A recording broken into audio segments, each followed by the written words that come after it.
Hello बच्चों, स्वागत है आपका अपने YouTube channel Rajput coaching class में। चलिए बेटा स्टार्ट करते हैं आज क्लास। आज हम आपको बताएंगे क्लास 12 जो इससे पहले पढ़ा रहे थे फिजिक्स का चैप्टर नंबर है 3, अध्याय नंबर 3 है वैद्युत धारा।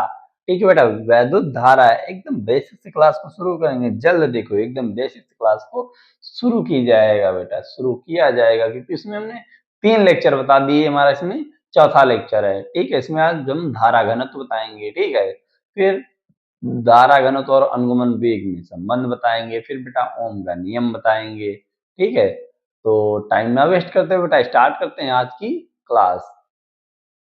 तो देखिए बेटा, आज की क्लास देखते हैं हमने क्या होता है। धारा घनत्व बताएंगे। धारा घनत्व क्या होता है ये आज आपको हम पढ़ाएंगे बेटा।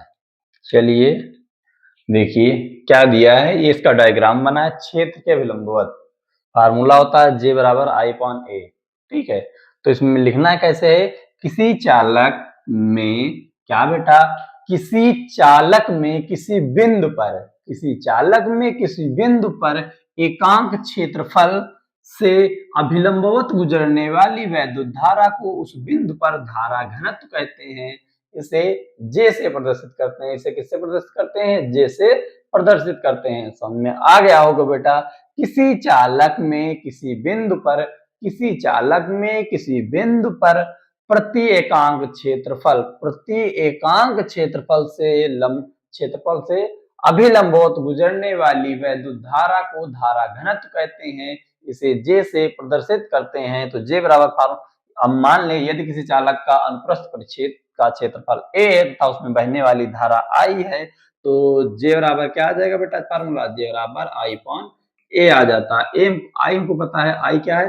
धारा। धारा का मात्रक क्या होता है? एम्पियर। A क्या है? क्षेत्रफल। क्षेत्रफल का मात्रक क्या होता है? मीटर होता है। क्षेत्रफल मीटर स्क्वायर हो जाएगा, तो इसका मात्रक क्या हो गया? एम्पियर अपॉन में मीटर स्क्वायर हो गया। अगर विमीय सूत्र निकालिए, विमीय सूत्र निकालिए तो ए ही रहता है। ठीक है, क्षेत्रफल है, इसके लिए क्या रहेगा? इसके लिए यानी ए के लिए क्या लिखते हैं? क्षेत्रफल के लिए एल लिखा जाता है। क्या लिखा जाता है? एल। ऊपर ले जाओ तो हो जाएगा ए एल की पावर -2 आ जाएगा। ये बेटा क्या हो जाएगा? इसका विमीय सूत्र हो जाएगा। ये इसका मात्रक आ गया। क्या आ गया बेटा? मात्रक। ये इसका विमीय सूत्र आ गया। कौन सा? विमीय सूत्र दिया होगा। ये बेटा इसका मात्रक है, ये इसका क्या है? विमीय सूत्र है। नोट लिख लेना। नोट क्या लिख लेना? समझिए बेटा, समझ में आ गया होगा हमने क्या बताया। यदि मान लिया, यदि किसी चालक के अनुप्रस्थ परिच्छेद का क्षेत्रफल A है, यदि किसी चालक के परिच्छेद का अनुप्रस्थ का क्षेत्रफल क्या है? A है, उसमें प्रवाहित होने वाली धारा क्या है? I हो, तो धारा घनत्व क्या हो जाएगा? J बराबर I/A हो जाएगा। J बराबर I/A हो जाएगा। मात्रक की बात करें, I धारा है। धारा का मात्रक बेटा एम्पियर होता है। धारा का मात्रक क्या होता है? एम्पियर होता है। और A हमारा क्षेत्रफल है। क्षेत्रफल का मात्रक मीटर स्क्वायर होता है। क्या होता है? Metre square. अगर विमा निकालोगे तो ए लिखोगे। एरिया के लिए क्या लिखा जाता है? क्षेत्रफल के लिए एल लिखा जाता है। स्क्वायर है इसलिए यहाँ पे स्क्वायर लगा दिए, ऊपर ले गए, ए एल की पावर -2 हो जाएगा। और नोट क्या लिखा है? धारा घनत्व कैसी है? सदिश राशि। अगर राशि की बात की जाए तो धारा घनत्व कैसी राशि है? सदिश राशि है। किसी बिंदु पर धारा घनत्व की दिशा धन आवेश के चलने की दिशा होती है। जिधर से धन आवेश होता है वही उसकी चलने की दिशा होती है। ये नोट हो गया। अगला बेटा टॉपिक बताते हैं धारा घनत्व। धारा घनत्व तथा अनुगमन वेग में संबंध क्या होता है? क्या बेटा बता रहे हैं आपको? धारा घनत्व तथा अनुगमन वेग में संबंध। चलिए देखिए, इसको तो बताएं, रब कर दें। ठीक है, धारा घनत्व तथा अनुगमन वेग में संबंध डाल लीजिए। हेडिंग हमारी क्या रहेगी? धारा घनत्व तथा अनुगमन वेग में संबंध क्या होता है? धारा घनत्व तथा अनुगमन वेग में संबंध।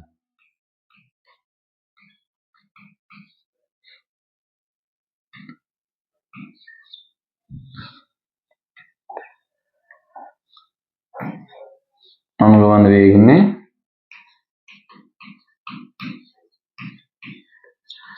संबंध। ठीक है बेटा, अभी हमने आपको बताया धारा घनत्व तो भी बताया है।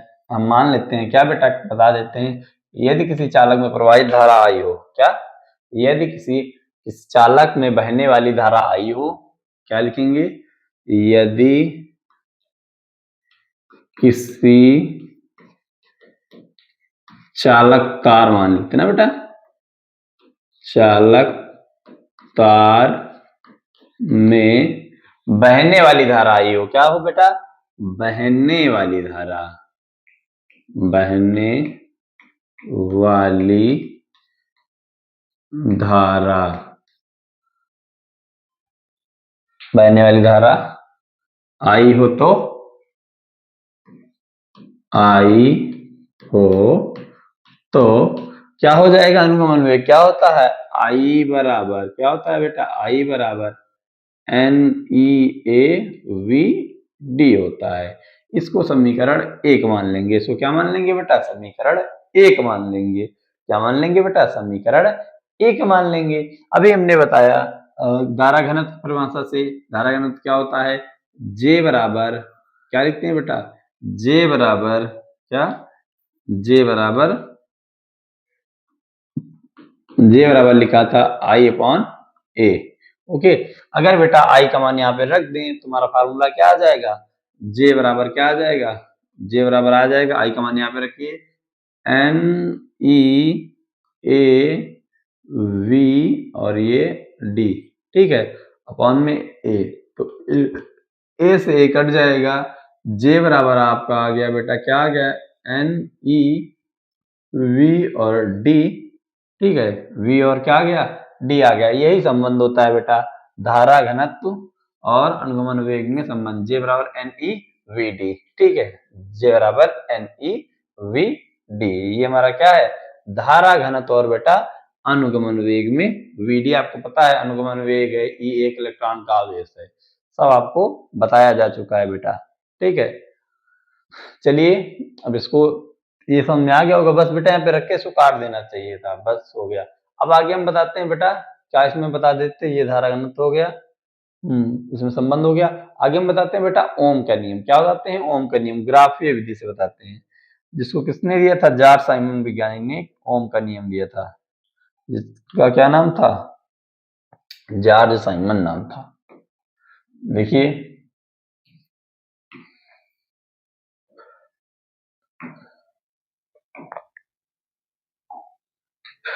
चलिए इसका कलर चेंज कर देते हैं। देखिए ओम का नियम, ओम्स लॉ, इंग्लिश में क्या बोलते हैं, ओम्स लॉ। ओम के नियम को सन 1826 में जर्मन वैज्ञानिक, कहाँ के वैज्ञानिक थे, जर्मन के वैज्ञानिक थे, डॉक्टर जॉर्ज साइमन ओम ने दिया था, जॉर्ज साइमन ओम ने दिया था। तो ये लाइन लिख दो तो थोड़ा ज्यादा अच्छी लगती है ना बेटा, ये लाइन लिखने से, यानी ओम का नियम कब दिया था, सन 1826 में जॉर्ज साइमन यानी जर्मन के वैज्ञानिक डॉक्टर जॉर्ज साइमन ओम ने इसको दिया था। इस नियम के अनुसार क्या होता है, यदि किसी चालक तार की भौतिक अवस्थाएं, मतलब इस नियम के अनुसार का मतलब ओम के नियम अनुसार यदि किसी चालक की भौतिक अवस्थाएं जैसे ताप दाब ना बदले ना, जो उनका ताप दाब, ताप लिखा है बता रहे हैं, ताप ताप ताप दाब जो होता है उसमें कोई परिवर्तन ना करें, यानी कोई बदलाव ना करे, ताप दाब ना बदले, ताप दाब सब होता है ना बदले, तो चालक के सिरों के बीच लगाए गए विभवांतर, यानी लगाए गए विभवांतर एवं लगाए गए विभवांतर का मतलब V लगाया गया विभवांतर, जो V होता है, ठीक है, लगाए गए विभवांतर एवं उसमें प्रवाहित धारा का अनुपात नियत रहता है। अनुपात क्या रहता है, नियत रहता है। ओम के नियम से आपने पढ़ा होगा V समानुपाती I होता है, फिर समानुपाती का साइन हटता है, समानुपाती का साइन हटता है, इक्वल का आता, तो यहाँ पर क्या आ जाता है, R आ जाता है, R I आ जाता है ना। तो V इक्वल हम क्या पढ़ते हैं, I R ऐसे लिखा होते होंगे, V इक्वल I R, ये ओम का नियम है। देखिए V बराबर I R, जहां R क्या होता है, नियतांक होता है, R हमारा प्रतिरोध है जो क्या होता है, नियतांक होता है, विभवांतर होता है। ये ग्राफ बना हुआ है बेटा, ये इसका डायग्राम समझ लीजिए, डायग्राम क्या बना हुआ है, चलिए देखिए डायग्राम समझा देते हैं। डायग्राम में बनाना ही क्या, जैसे ये हमको पता है। इधर क्या होता है, एक्स एक्सिस लेते हैं, इधर वाई लेते हैं, फिर इसके लिए डायग्राम बनाना है। इधर हमारा विभव वी वोल्ट है ना, फिर ये इधर बता देना है क्या, ये बताता है वी माइनस आई। ये ग्राफ भी बना देना, जब ग्राफ जिसे कहिए ग्राफ याद कर देना। इधर ये हमारा क्या है, आई है क्या, यानी स्पष्ट है कि जो परिपथ ओम के नियम का पालन करते हैं उनके लिए v माइनस आई ग्राफ एक सरल रेखीय होगा। जो v माइनस आई है कैसा होगा, ओम के नियम से सरल रेखीय होता है। इतनी बेटा बात समझ में आ गई होगी। तो इतनी बात समझ में आ गई होगी, तो चलिए आगे बता देते हैं। ठीक है, आगे क्या बता देते हैं, दूसरा अनुगमन वेग के आधार से ओम के नियम की उत्पत्ति। ये बेटा वेरी वेरी मोस्ट इंपॉर्टेंट है question, very very very very very very very most important question है। इसको जरूर पहले नोट करिएगा, यही किसी को नोट करिएगा, यही ना करिएगा, इसको आप पहले नोट कर लीजिएगा। ओके बेटा, अनुगमन वेग के आधार पर ओम के नियम की उत्पत्ति, ये बहुत पूछा जाता है। ठीक है बेटा, अनुगमन वेग के आधार पर ओम के नियम की उत्पत्ति। सब इसमें थ्योरी थ्योरी थ्योरी थ्योरी से लिखते हो, उसी को लिखना है बेटा बस।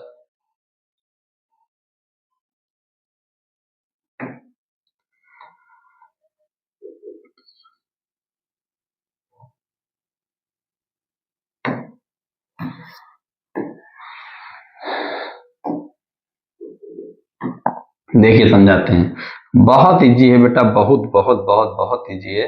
आपको लगेगा ही नहीं कि ये बहुत टफ है, ये बहुत इजी है, बहुत ज्यादा ही इजी है।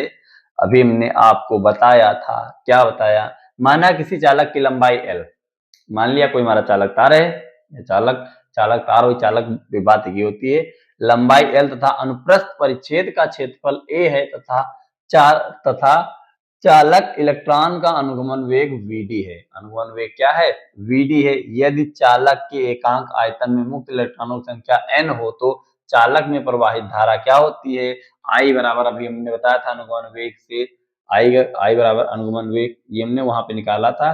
कहाँ पे निकाले थे बेटा, जब हमने कराया था वैद्युत विभवांतर था अनुगमन वेग में संबंध, तो ये हमने फार्मूला निकाला था, I बराबर NEA V और D, ये भी जो लिखे थे, इसको समीकरण 1 मान लेते हैं। इसको क्या मान लेते हैं, समीकरण 1।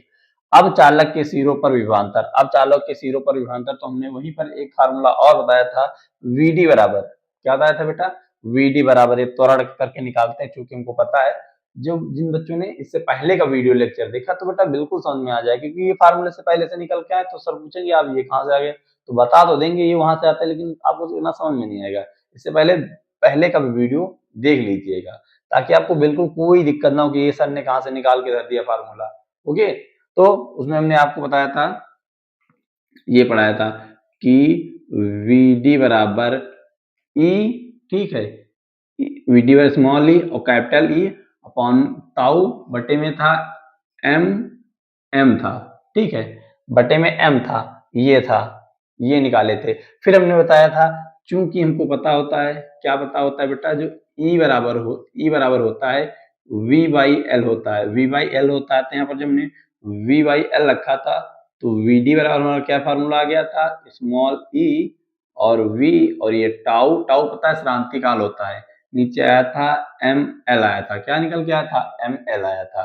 ठीक है, अब यहां से अगर बेटा बताया गया, अब चालक के सिरों पर विभवांतर, अगर V का मान निकाले तो ये कहाँ जाएगा, इसके गुणे में आ जाएगा, क्या, यानी यहाँ से वैल्यू निकाल दे तो हम VD बराबर ML अपॉन में V का मान निकालें E, और क्या आ जाएगा, टाउ आ जाएगा, ये हमारा V का मान आ जाएगा। देखिए V बराबर ये लिखा है VD ML E टाउ, तो इसको यहाँ पर रख दें कब, अब चालक के सिरों पर अगर विभवांतर ज्ञात करें तो V बराबर यहाँ से हम क्या लिख सकते हैं बेटा, V बराबर हम लिख सकते हैं ना, हमने क्या निकाल दिया है, V और स्मॉल d, ठीक है, ML अपॉन में E और ये टाउ, इसको समीकरण 2 मान लेंगे, फिर डिवाइड कर देंगे, बस आंसर आ जाएगा। इतनी बेटा मेरी बात आपको समझ में आ गई होगी, हमने क्या बताया है। ठीक है, अब इसको रब कर देते हैं, हमने बता दिया ये कहाँ से आया है, इसको समीकरण 2 मान लेते हैं। आगे क्या लिखा है, समीकरण 2 को 1 से भाग कर दे, जो समीकरण 2 दिख रहा है हमको 1 से क्या करना है, भाग करना है। अब हमको जो ओम का नियम का फार्मूला होता है वही हमको फिर से निकालना है, ठीक है। ये जो हमने ओम का नियम का फार्मूला होता है तो वही हमको फिर से इसको क्या करना है, निकालना है, किसके, अनुगमन के वेग के आधार पर निकालना है ना बेटा। तो समीकरण 2 को 1 से भाग करेंगे तो ये हो जाएगा v बाई आई हो जाएगा, v बाई आई हो जाएगा, और ये हमारा दिया है v d m l upon में e, और ये टाउ, ठीक है बेटा। इसके नीचे n ना, n e यहाँ पे लिख दें, ठीक है बेटा, n e और क्या है a v और d, ठीक है, v और d। इतनी बेटा बात समझ में आई होगी। सिर्फ मैंने इसका क्या लगाया है, डिवाइड लगाया है, सिर्फ बेटा क्या लगाया है, इसका डिवाइड लगाया। अब देखिए क्या क्या कैंसिल हो रहा है, vd से vd कैंसिल हो रहा, v से vd कैंसिल हो जाएगा, ठीक है। vd से इस vd से ये वाला vd कैंसिल हो जाएगा, फिर ne इसके साथ मल्टीप्लीकेशन हो जाएगा, यानी v इधर देखिएगा, उधर नहीं समझिएगा बेटा, i v upon I, n ऊपर चला जाएगा, n ऊपर क्या बचेगा, m l ना, m l, e से e जाएगा तुम्हारा e स्क्वायर हो जाएगा, और a टाउ a, और ये क्या आ जाएगा, टाउ। ये हमारा बेटा क्या आ जाएगा, फार्मूला आ जाएगा। किंतु हमको बता देना है ये हमारा क्या होता है, कांस्टेंट होता है, यानी कांस्टेंट होता है। m और l अपॉन में e स्क्वायर a टाउ, ये क्या है, कांस्टेंट है, क्या है, कांस्टेंट है, ठीक है बेटा। ये कांस्टेंट है तो इसको हटा देंगे, यहाँ पर क्या ले आएंगे, r ले आएंगे।